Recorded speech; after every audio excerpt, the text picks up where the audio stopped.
picot foot includes buttonhole centered itself and Hey everyone, this is Sarah with sewingpartsonline.com, and today we're going to go over a tutorial on how to do some paper piecing.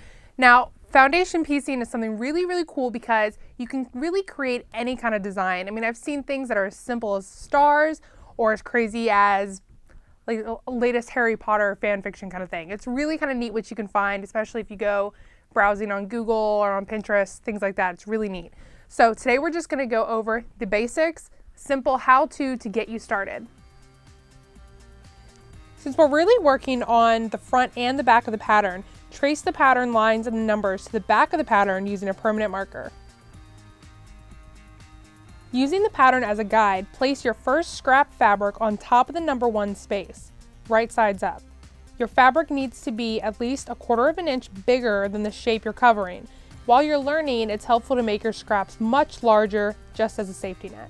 Now place your number 2 fabric scrap on top of the number 2 spot, making sure it's at least 1/4 inch bigger on all sides. Now flip it on top of the number 1 fabric so that the wrong side is facing up.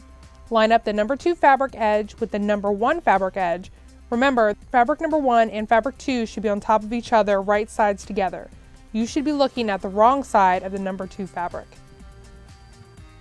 Hold your block up to a light to double check that the edge of the 1 and 2 are at least 1/4 inch into the number 2 space. Once you're sure, sew a seam, make sure to backstitch, following the bold line between space 1 and 2.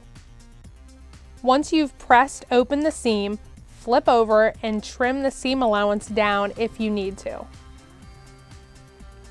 Now you're going to repeat the same exact steps over again with all of your other pieces, referring back to number 1 as your starting point.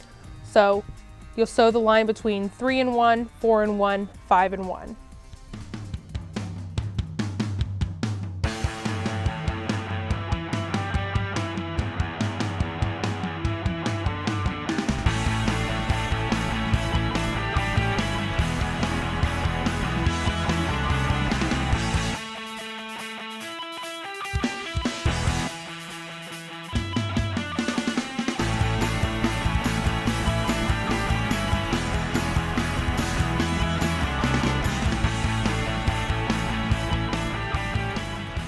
Once you've added all of the shapes, it's time to trim the edges.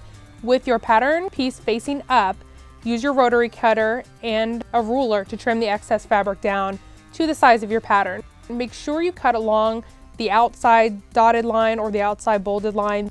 This line is referring to the 1/4 inch seam allowance you'll need when you're sewing all the blocks together.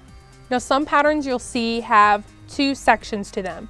Just simply cut them in half as the pattern indicates, and you'll build the blocks as if they're separate, but then you'll sew them together to make the one quilt block, as you can see with the one we've already done.